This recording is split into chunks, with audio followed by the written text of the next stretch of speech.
Good morning, everyone, and welcome to the Miller Center. I'm Eric Edelman, a Miller Center practitioner, senior fellow, a counselor at the Center for Strategic and Budgetary Assessments in Washington, and the host of the podcast Shield of the Republic, which is jointly sponsored by the Bulwark and the Miller Center. We're here today to talk about John Owen's great book, The Ecology of Nations. It's such a great book that I actually blurbed the book, and it says something, I suppose, about John that that blurb will be the only time that John Mearsheimer and I will be on the same page. The Biden administration and President Biden have talked about the ongoing conflict between democracy, constitutional self-government, and authoritarianism around the world. It's the central theme of the administration's policy. I think it's fair to say right now, if you were kind of toting up the scoreboard, it doesn't look that great for democracy around the world, including democracy here at home. Robert Kagan of the Washington Post had a couple of pieces in the last month about the United States sleepwalking into authoritarianism, depending on how the next election comes out. And John's book is a great point of entry into this discussion, because John is talking about, in the book, the relationship between the state of democracy at home and the state of democracy in the world, and the way that the two interact with one another. Joining us for today's conversation are John, the author of the book, who's a Miller Center faculty senior fellow and professor of politics here at UVA. He's the author of Liberal Peace, Liberal War, American Politics and International Security, The Clash of Ideas in World Politics, and now, of course, The Ecology of Nations. He's also member of the editorial board of International Security and a faculty fellow at the UVA Institute for Advanced Studies in Culture. We're also joined today by Kristen Eichenser, a Miller Center faculty senior fellow who's a professor and director of the National Security Law Center at the University of Virginia School of Law, where she writes and teaches about cybersecurity, foreign relations, international law, and national security law. She's clerked for Justices Sandra Day O'Connor and Sonia Sotomayor, and for then Judge Merrick Garland of the U.S. Court of Appeals, now, of course, Attorney General Garland. And finally, to my immediate left is Ann Kokos, who's the C.K. Yen Professor at the Miller Center, Director of the University of Virginia's East Asia Center, and an Associate Professor of Media Studies at UVA. She's also the author of Hollywood Made in China and her new book, Trafficking Data, How China's Winning the Battle for Digital Sovereignty, which discusses weak U.S. data security and how the Chinese government has been expanding its digital control. So thank you all for being here.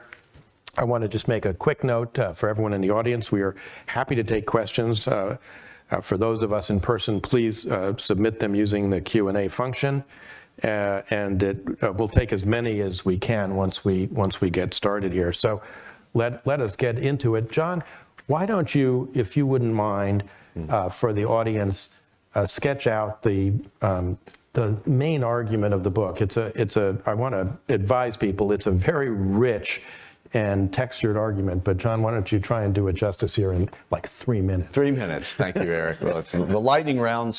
We start with the lightning round. Thank you, Eric. Thanks, colleagues. This is quite an honor to have smart colleagues engage with their work, and thanks everybody for coming. Thanks to the Miller Center. The book is fundamentally about American democracy. That's the bottom line concern. What's wrong with it? Why can't we fix it? I study international relations, and so I actually take an outside-in look. There are plenty of books and articles on what's wrong that just look internally, and that's right, that's good. But I think lots is going on outside the country that impinges on U.S. democracy. And the first reason for that is the U.S. is not alone among mature, wealthy democracies in having some trouble, having polarization, having strong populist movements, some of whose dedication to liberal democracy is at least unclear. So I'll lay out the points very quickly. The first point the book makes is, there are times and places when it's easier to be a democracy in the world, and there are times and places when it's harder. It was easy in the 1990s. This is when history was supposed to be over. Democracy had won the contest of ideas. The Soviet Union had fallen. The Cold War was over. And it looked like China was on an inevitable path to democracy as well. That didn't turn out well. But democracies had multiplied. In the 1930s, the story is very different. It's hard to be a democracy in the 1930s. Democracies were falling mostly to fascism, but communism in the form of the Soviet Union also looked very strong. And so democracies had felt squeezed, both externally and internally. There were lots of smart people in this country who thought, well, maybe liberal democracy isn't up to the challenges of what was then the modern world. So that's point one. There's an environmental thing going on here. There's things going on in the world that make it easier or harder. And I adopt evolutionary language, selection language. The world sometimes selects for democracy and sometimes it doesn't. Second point, great powers like the United States have a lot of influence over that selection. By shaping the international environment, the United States can make it easier or harder for other countries to be democratic and actually help itself remain democratic if it does it correctly. Third point is things aren't going well. Right, the world, yeah, that's an obvious point. The world is really not. We're not in the 30s, but it's a little closer to the 30s than we like. Reacquaint yourself with just how bad the 30s were, and you'll see what I mean. But we're in a bad way.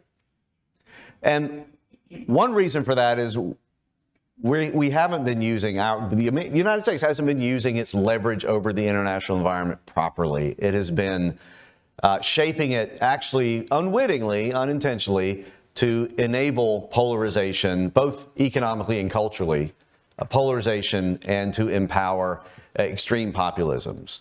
And this is why this has infected lots of other democracies as well. But I think the primary blame falls, but not the exclusive blame, falls on the United States. That's one problem.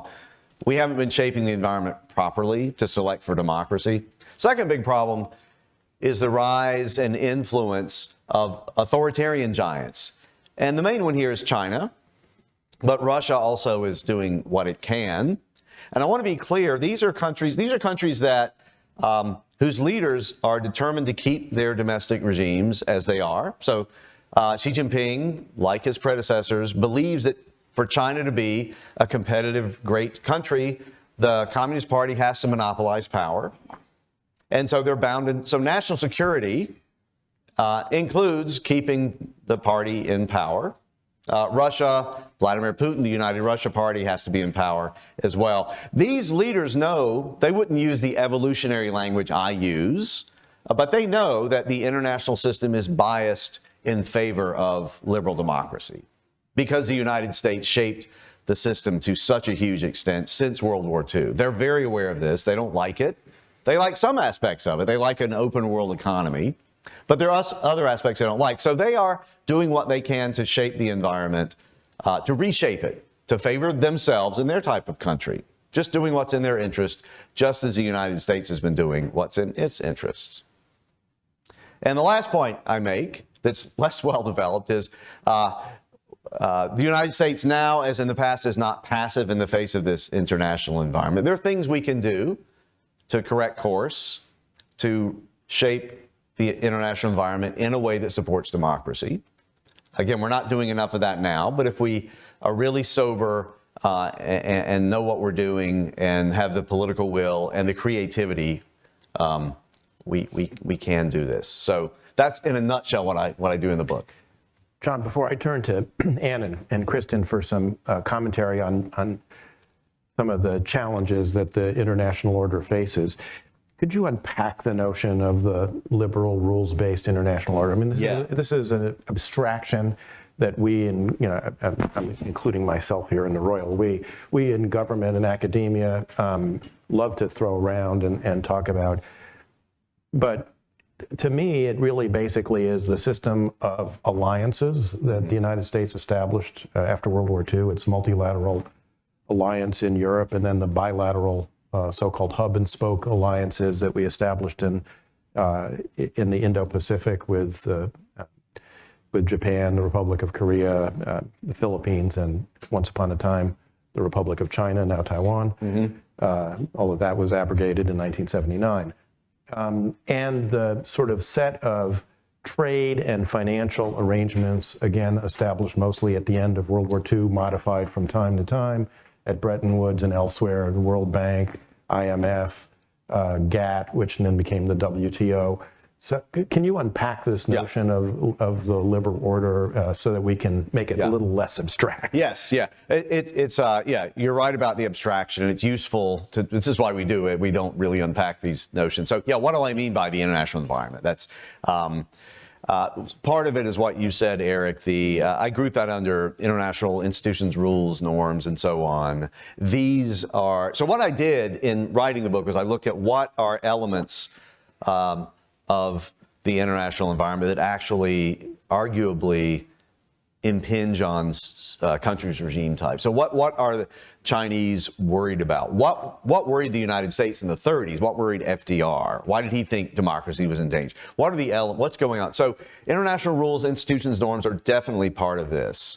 So one quick story I can tell is international trading rules. All right, those may seem like they have very little, they're about making money and efficiency gains and so on. But they're also, they can be fixed and often are to favor certain types of regimes, democracy over others. So the Trans-Pacific Partnership, which we ended up not joining, but that was a deliberate effort, and the Obama administration was quite open about this, to fix the rules of trade in the Pacific to favor the United States and the open democracies, and to put pressure on China to change its ways, to become more transparent, more law-governed, to observe labor rights more, right? So the rules were deliberately, the Chinese knew this, everybody, there was no secret to this.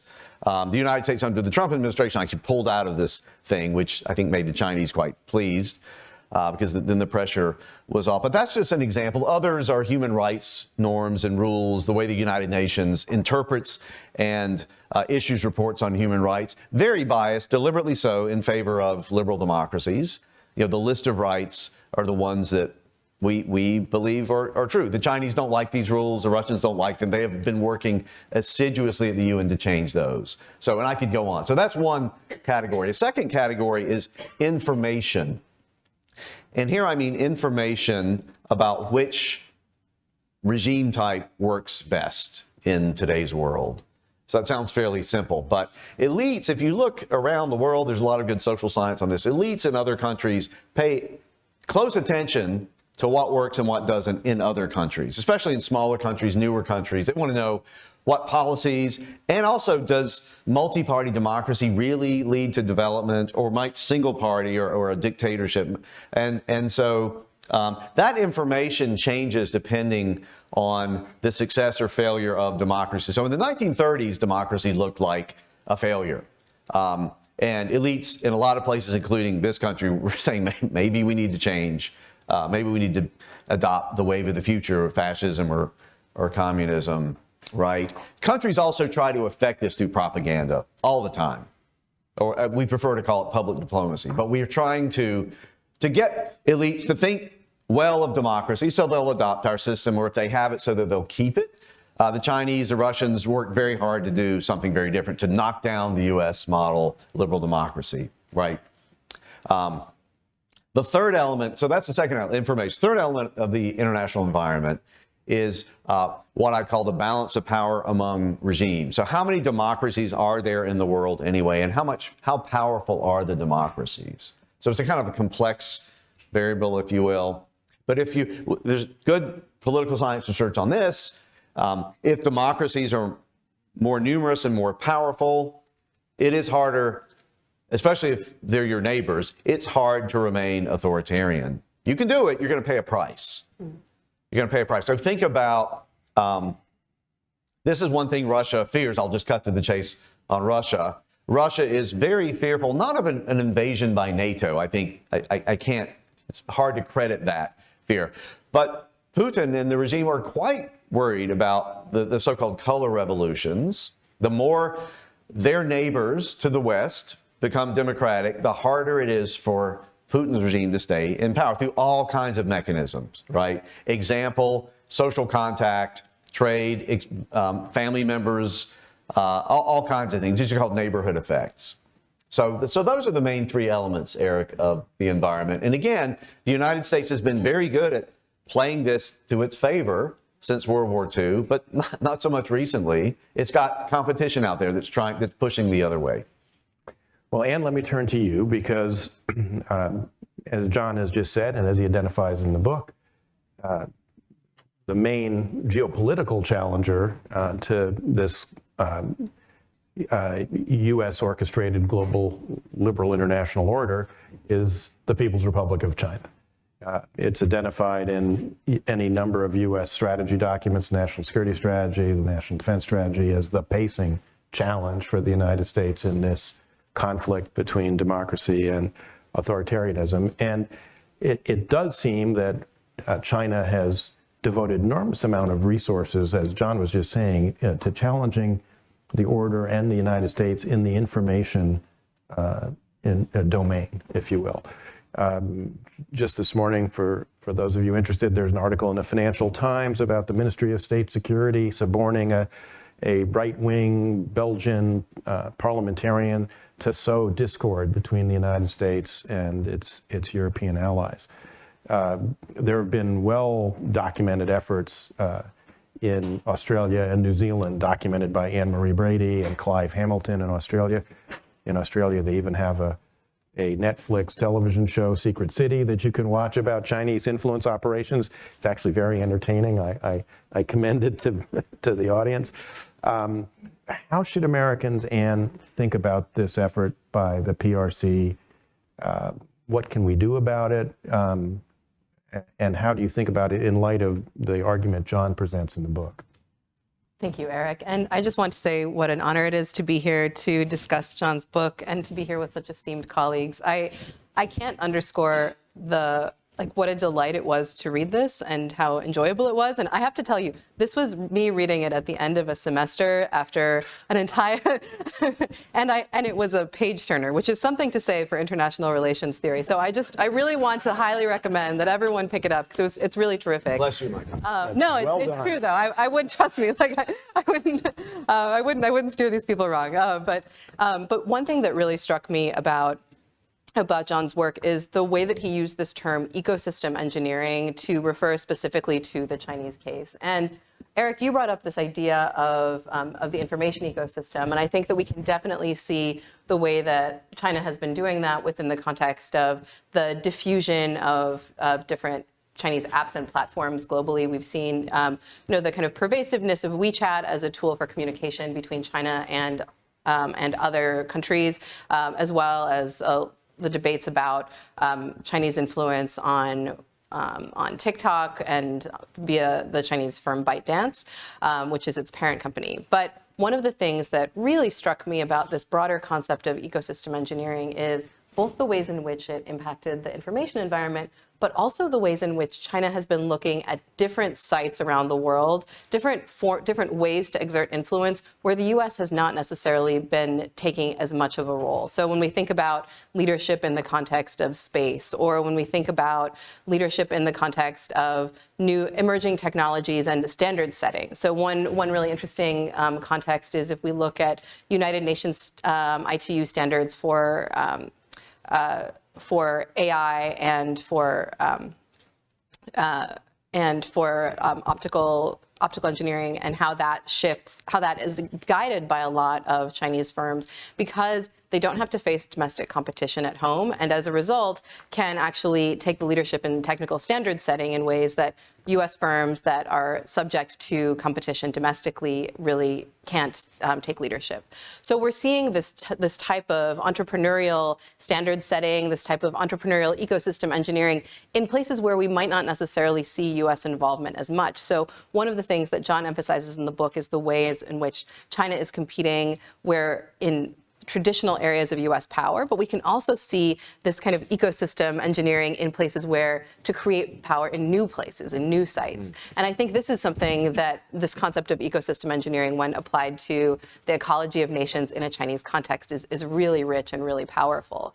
The other thing that I think is really interesting when we think about this is literal ecosystem engineering. So the ways in which China's advancement in things like dam building or different types of geoengineering has actually led it to become a global leader in other countries that then go to China for technical resources, support through things like the Belt and Road Initiative. And I see Brantley Womack is here, and he has taken leadership in our UVA Belt and Road Initiative. So if you're interested in any of that, there's a huge huge wealth of resources on our East Asia website that talk about the Belt and Road Initiative.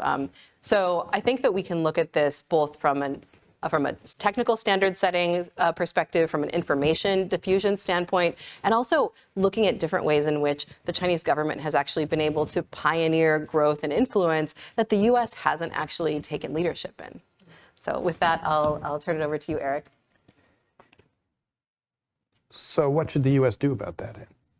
Well, it's really interesting. And I think actually there's this big debate about the success of the Belt and Road Initiative and whether or not there's a kind of big impact that the Belt and Road Initiative has taken. But I had a really fascinating discussion with a colleague about this who is involved in the kind of, she works in the military. And her argument was, like if we're looking at resource expenditures and influence, and we look at the U.S. wars in Afghanistan and Iraq, and relative to the cost of the Belt and Road Initiative and the kind of potential yield of influence and favorable opinion about the United States, it's actually, the Belt and Road Initiative is actually a pretty good deal.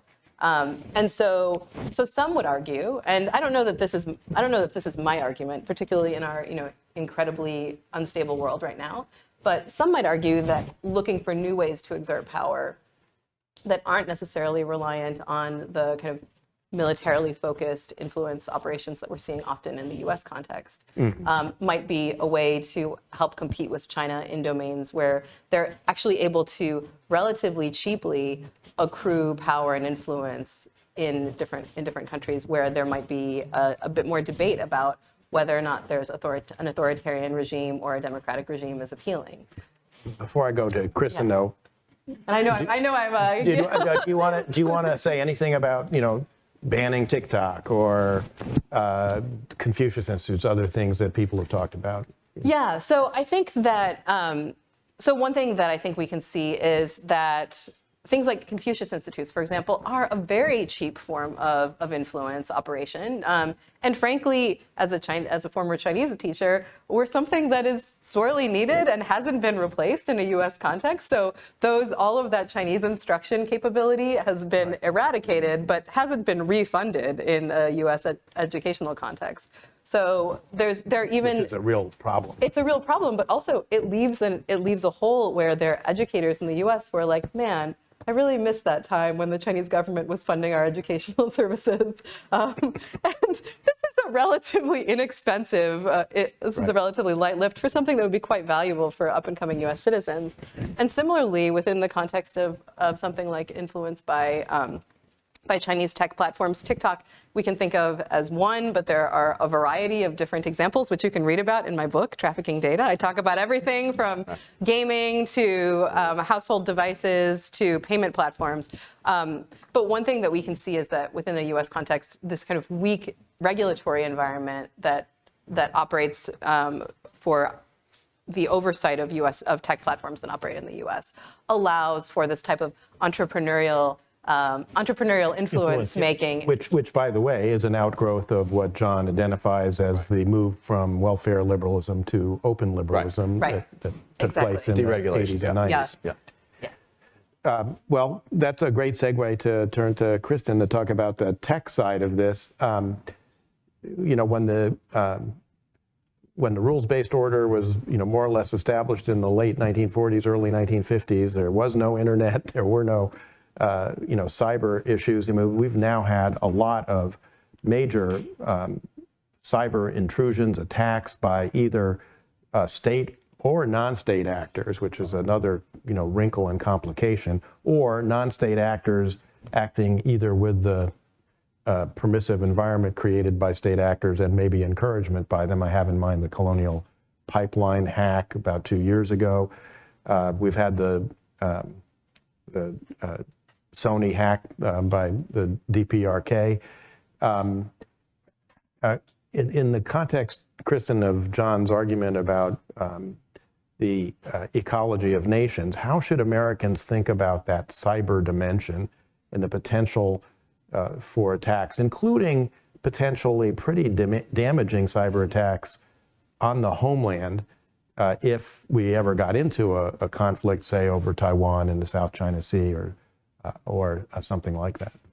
Well, thank you for the question. Let me just add my thanks and my delight at being here and sharing the stage with these colleagues, and congratulations to John on what I will agree is a great read of a book. So I really love this idea of ecosystem engineering, and I think that's really helpful both in explaining with respect to cybersecurity, sort of the legal side. I'm here as your token law professor, so I have to talk about law, but about the legal side as well as sort of the technical side of, to sort of pick up where Eric ended there on kind of pre-positioning potentially of cyber operations. So on the legal side, I think this picks up on something Anne was saying too. The United States and China and Russia have been engaged in a project for the last decade and a half or so of talking about the rules that should apply to cyberspace and to cyber operations. So this is, by both sides, a form of ecosystem engineering, and it's been a strong debate. So you see, this is an area where law faces this problem all the time of you've got law that grew out of the Geneva Conventions in the end of the 1940s. And then the question is, how do you adapt that to a world that includes cyber attacks, that includes cyber operations within armed conflict? Law struggles with this all the time. This is not a cyber-specific problem, but it's a problem that cyber has made more acute because it is tied into this larger sort of competition between the United States and its allies and China and Russia and their allies. And so part of what's happened is we see these areas of contestation, these places where both sides in that debate are trying to do that ecosystem engineering and trying to influence the rules-based order. So very directly debating with each other, what are the rules for this new current moment that we are in? So this has been sort of areas of competition in the United Nations. So there have been multiple different processes going forward there. There's something called the Group of Governmental Experts that they've been convened over the course of the last 15 years, and those are limited to states. China and Russia didn't particularly like how the debates about international law and cyberspace were going in the Group of Governmental Experts, so they sponsored a competing process, the Open-Ended Working Group, which is supposed to set norms of responsible behavior in cyberspace. But it sort of backfired, and John talks about this a little bit in his book, because they made the Open-Ended Working Group a multi-stakeholder group. So they opened it up to civil society, to other groups, to representatives outside of states. Turns out that hasn't gone terribly well for China and Russia either. So, I think it's an interesting example in my mind because it shows how attempts to sort of, mold the ecosystem into the vision you want can sometimes backfire in ways that I think we've seen on cyberspace. Let me pick up just briefly on your question at the end about the risks to the United States, the risks to people, institutions in the United States if there is a hot conflict, particularly with China. And this is something that is obviously extremely concerning. There have been a number of reports over the course of the last year about sort of exploits that are pre-positioned in U.S. critical infrastructure, both domestically and in places around the Asia-Pacific region, like Guam. And there's a lot of concern about that if the United States were to end up in a hot conflict with China, that those could cause really devastating cyber operations. Maybe that's what would happen. And I'll say two things about this. I think the United States should be planning for the possibility that that's true. And then the second thing, though, is, but maybe it won't happen that way. So on the first point, planning, what do I mean by planning and assuming that these operations could come to pass? We saw when the Biden administration released its most recent national cybersecurity strategy last March, there's a big shift in emphasis in the strategy from deterrence, which had been a big watchword in previous iterations of the strategy, to resilience. And I think that's a significant shift. So what do we mean by resilience? That is not fully worked out in a national strategy document. There's a lot of talk about it, but I think we need to be putting some more meat on the bones of what that would entail. And I think part of that is a public education aspect of this, where you need to prepare people for the possibility that we might be in a very degraded environment for a while. So your electricity might not work, your other critical infrastructure, your water systems might not work. The point of saying that is not to scare people, but it's to spur the planning ex ante so that if it does happen, it's not a shock, right? We know what to do. We have recovery. We have backup systems. We might have redundancies that minimize that. Now, why do I say it might not happen? I hope it doesn't happen. I think the war in Ukraine has some interesting things to teach us potentially, or maybe just some interesting cautions. Because the Russia's full-scale invasion of Ukraine in February of 2022 was the first time we have seen a major cyber power, Russia, engage in basically an all-out war. There have been prior instances with Georgia, with Estonia, some more limited conflicts. There was a lot of buildup in advance of Russia's invasion of Ukraine, saying like there are going to be devastating cyber attacks accompanying the invasion, and it didn't happen. And there are lots of different reasons it might not have happened. Ukraine has proven to be extremely resilient on a number of fronts. Mm-hmm. Maybe Russia, as they seem to have thought, they would take over Ukraine quickly and they would need that infrastructure. But it didn't play out the way that a lot of people thought it would. And so I just want to sound that note of caution about there are reasons to be concerned about cyber in the context of a hot war with China. But, it may not play out that way. And some of it, though, was the pre-warning that it might happen led the Ukrainians to engage in a lot of defensive cyber operations at the outset of the war, which made a big difference. Absolutely. And I mean, full credit to Ukraine. They had been sort of a testing ground for Russian cyber operations for a long time. So they had a lot of capacity there and a lot of resilience. They're resilient, yeah. Mm-hmm. I want to, in a minute or two, turn the floor open to questions from the audience. So you've got note cards in front of you. If you have a question, please let Alfred know. He'll be collecting the questions, and we'll bring them to me. John, sort of you end the book on kind of, I guess, sort of,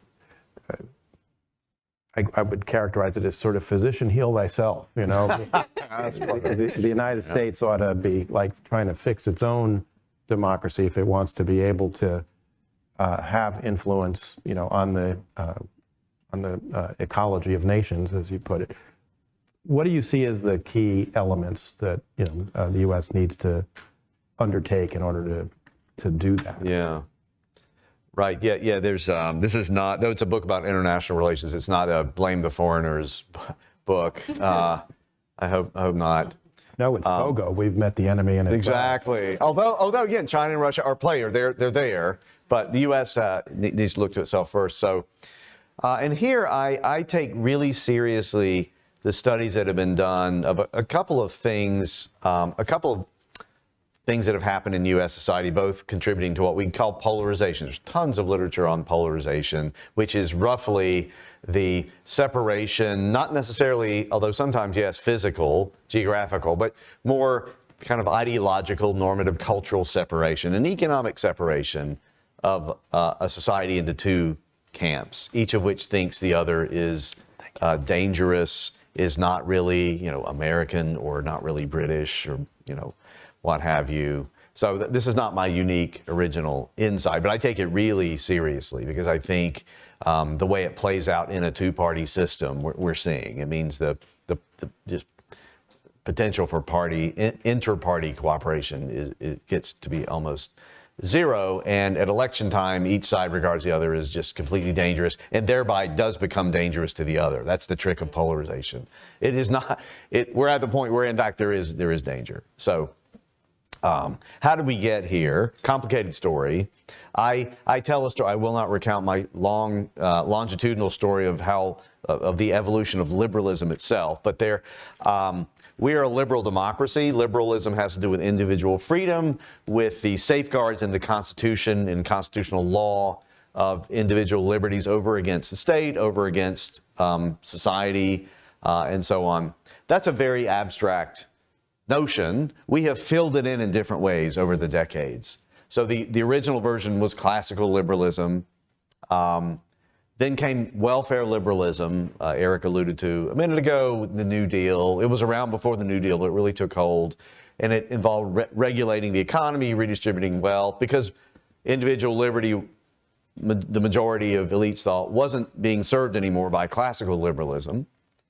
So that's welfare. Stage 3, I call open liberalism, is what we have now. It really started to emerge in the 1970s.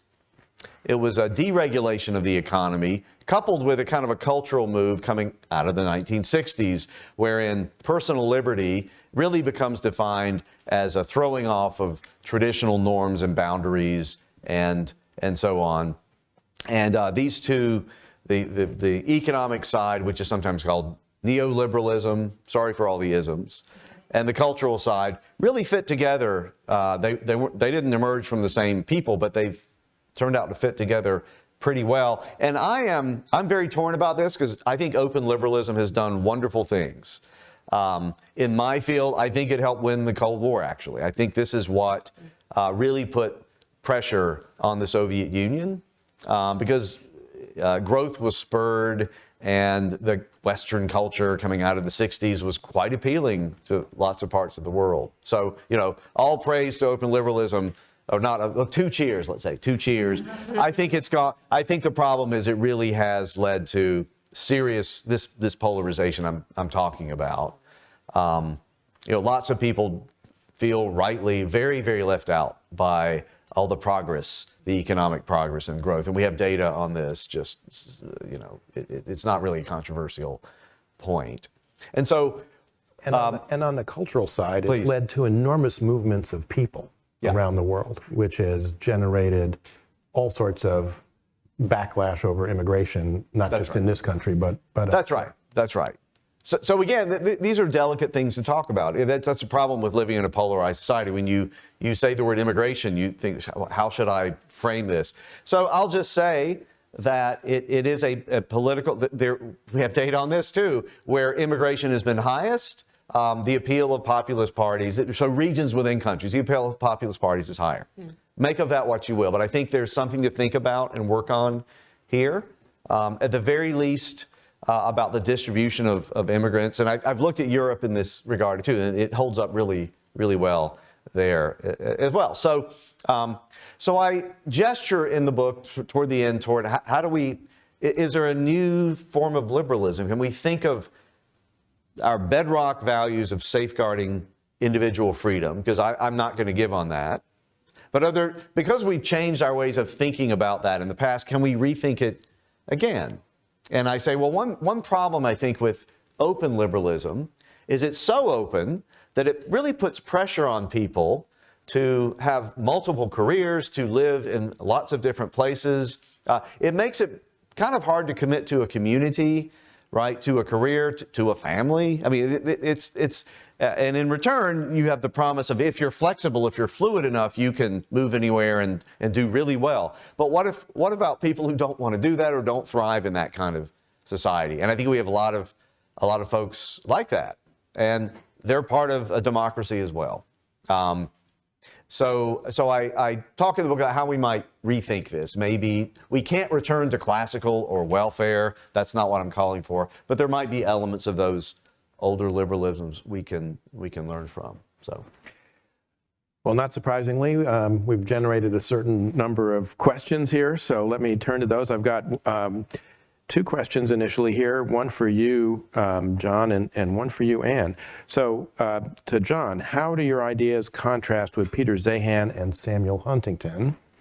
And Anne, the Confucius Institute at my university was thrown out because they started trying to tell professors how to teach history. Interest in learning Chinese has fallen off a cliff over the last 10 years. Are you sure you want them back? That's for Anne. Okay, I have an opinion on that, but yeah, let me talk. So Zeihan I don't know as well, but Huntington, he was one of my mentors. So yeah, great influence on me. So Samuel Huntington was one of the great political scientists of the second half of the 20th century, and he wrote seminal work in a lot of different fields. But he had this interesting change late in the 1990s, late in his career. So I'll put it this way: he published a book, I think, in 1991 called The Third Wave, and the wave he was referring to is of global democratization.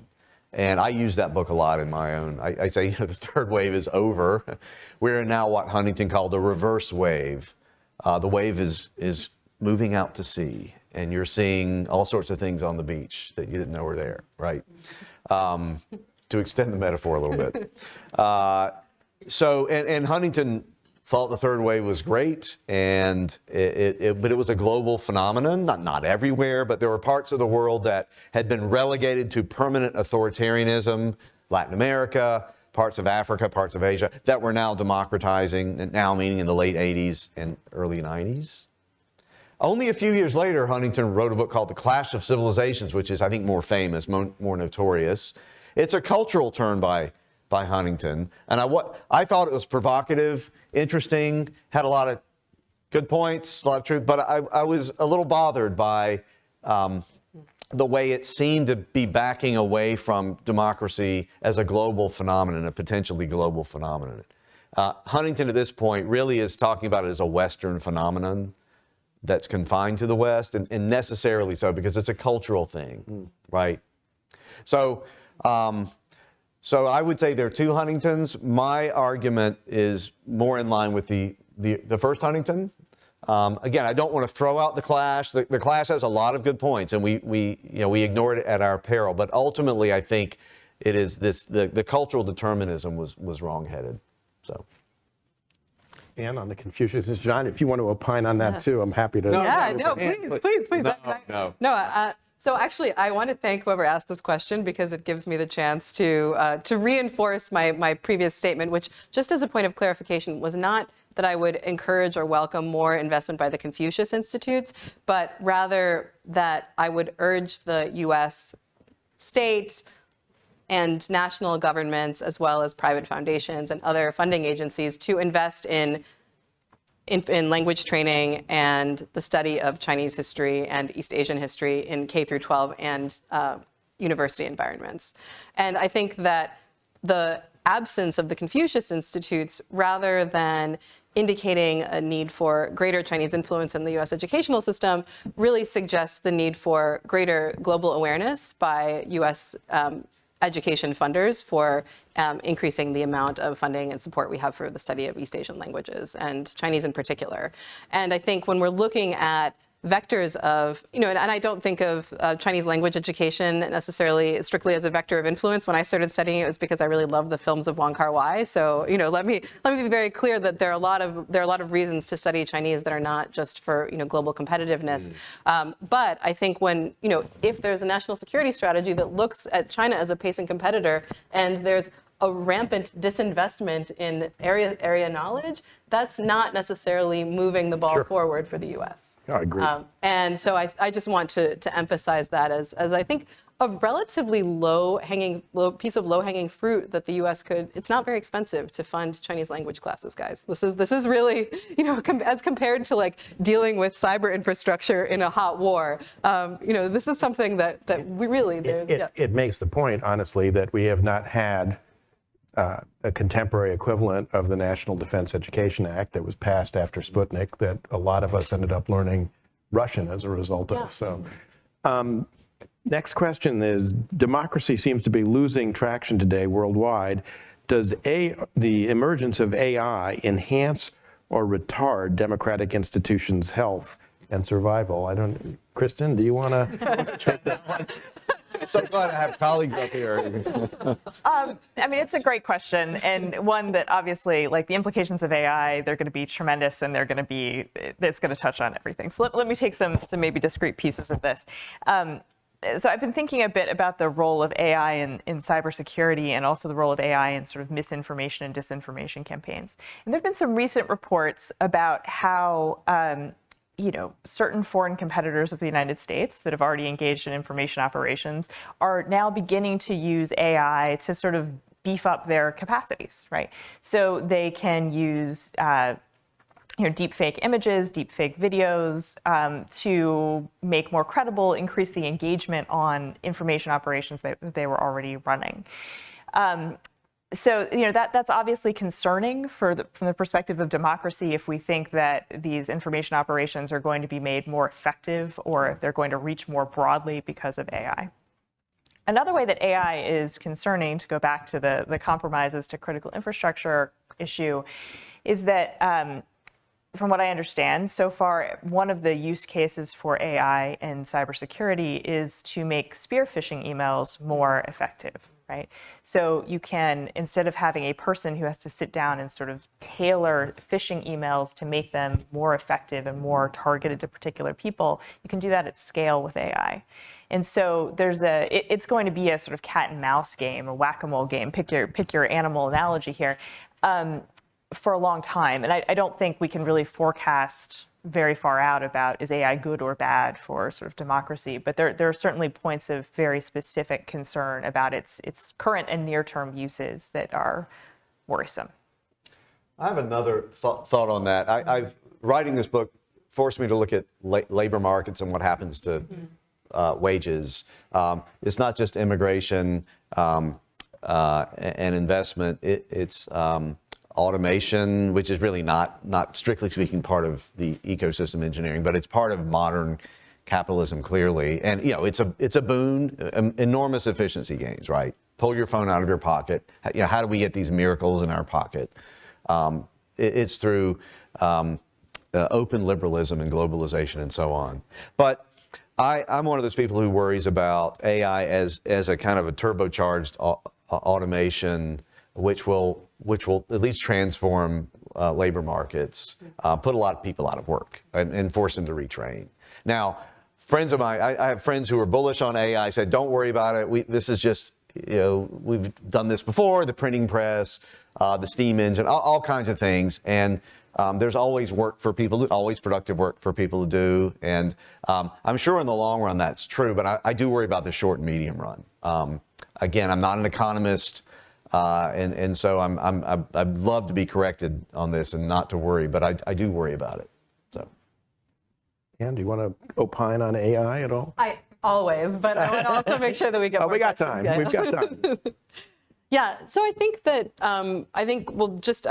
would like to echo both points made, and also to add that one of the areas of kind of coming back to this idea of ecosystem engineering, we've seen actually China take a lot of leadership in AI regulations domestically and internationally, and in a way that we haven't necessarily seen the U.S. take leadership in global organizations in the same way, or domestically. And a lot of that has to do with the characteristics of our political system. But one of the big challenges that creates is an environment where we see China, and actually in partnership often with the European Union and Japan, take leadership in guiding how standards for AI will function, and essentially setting the rules of the road. So this, I think, presents an interesting challenge where the U.S. is actually in some ways diverging from a lot of our allies and partners in some of these regulations.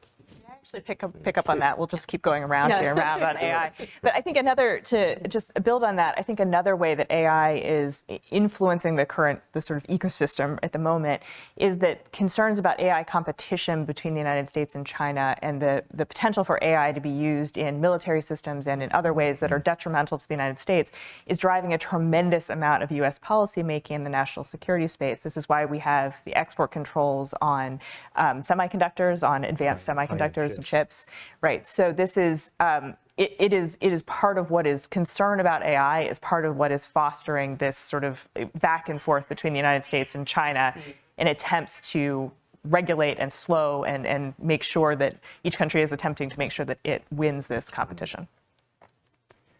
All right, this one's a fun one. Has the U.S. underutilized its international power by not using its vast entertainment culture, i.e. our soft power, music, sports, etc., e.g. Taylor Swift and Ohtani? Oh, I am forced to say that Shohei Ohtani still is a Japanese citizen, as far as I know, but let's say LeBron James anyway. Yeah, I don't know, that seems like in your wheelhouse. Yeah, I mean, I would actually push back on the kind of premise of that, and I think actually the major U.S. entertainment complex of arts, entertainment, sports is kind of one of the core leading values that the U.S. is able to successfully this complex is one of the core kind of leading products that the U.S. is able to export, and in some ways is balancing out a lot of the negative impacts of other types of U.S. policies. The thing is, I think that there's actually too much pressure being placed on Taylor Swift and LeBron James and Hollywood and and Fortnite, and ultimately a lot of these entities, as we've seen in the NBA case, are also subject to the open liberalism that John described. So whereas historically the U.S. has relied on them to kind of carry a flag of American values, that can't be relied on in the same way because of that. when the NBA general manager tweets something about Hong Kong, the PRC can threaten not to put NBA apparel on sale for some period of time. Exactly, and this summer I had the fascinating opportunity to testify in the Congressional Executive Commission on China with Enes Kanter Freedom, who was the Turkish basketball player who was cut from the NBA after wearing free Tibet and free Uyghur shoes. And one of the things that was really fascinating about his testimony is it wasn't actually, he said he got much less pressure from the NBA or from management than from his fellow players who were worried about their shoe contracts and their sales in China.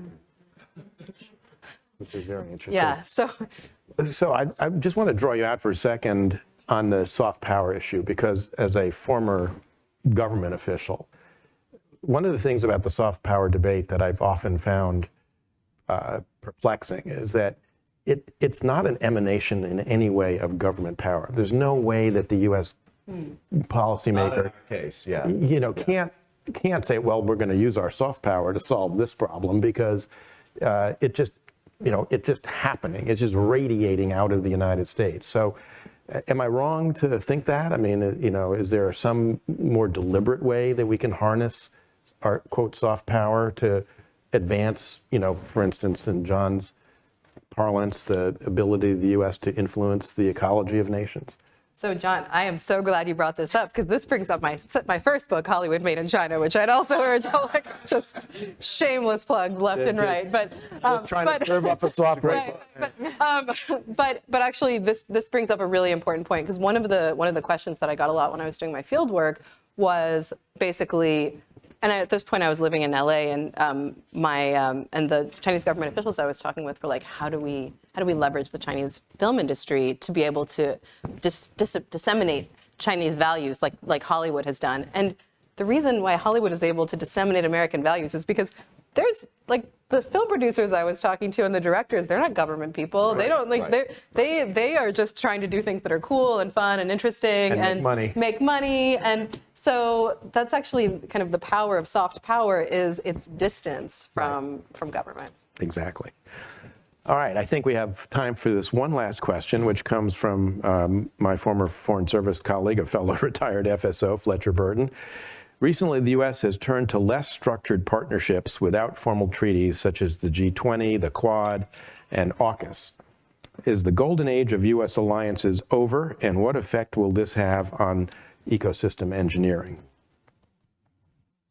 Yes, Ambassador Burton, thank you for the question. I don't think it's over at all. I think I might have said yes 5 years ago, but the ongoing rise of China and increasing Chinese assertiveness, and frankly, Russia's shock and awe invasion of Ukraine.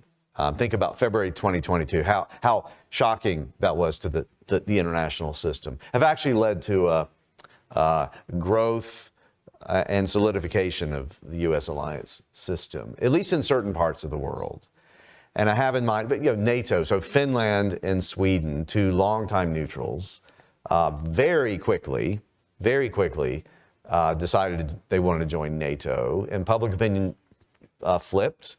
And I happened to, Ambassador Burton introduced me to Carl Bildt from Sweden, and I saw him at a party in Washington, and he was as stunned as anyone. He said, I can't believe this is happening. My country's going to join NATO.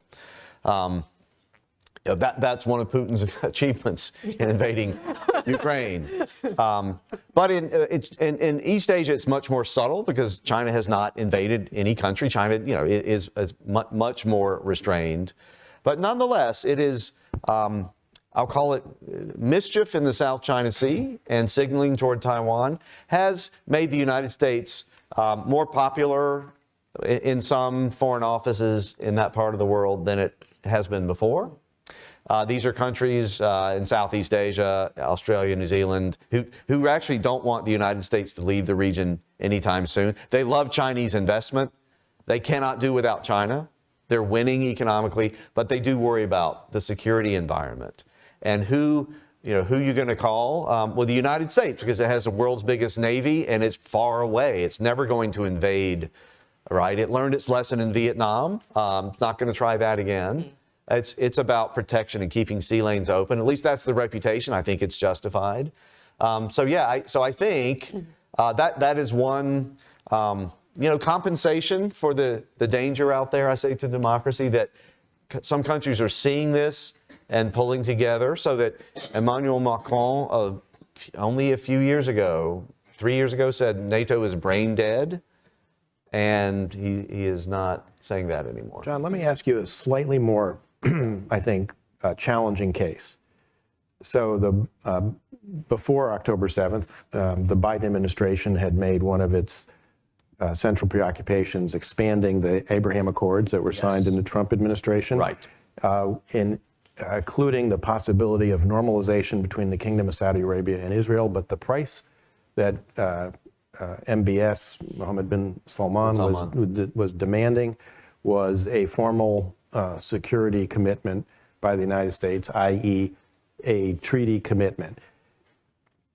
And to Ambassador Burton's question, how easy do you think it would be to get 67 votes in the United States Senate for a formal treaty commitment to the Kingdom of Saudi Arabia? And it seems to me anyway, that highly likely that if that happens, there's going to be a balance of requiring a formal treaty commitment to Israel as well. And do you get 67 votes in the Senate for either one of those, right? Yeah. Probably one more easy than the other. Yeah, one easier, but neither a slam dunk in my view. And I think the Israel-Hamas war has just scrambled everything. The Abraham Accords are frozen. I think we don't know how this is going to sort out. We don't know if Hezbollah is going to join. Iran. I don't think Iran wants this thing to spread. They have signaled, but it may spread anyway.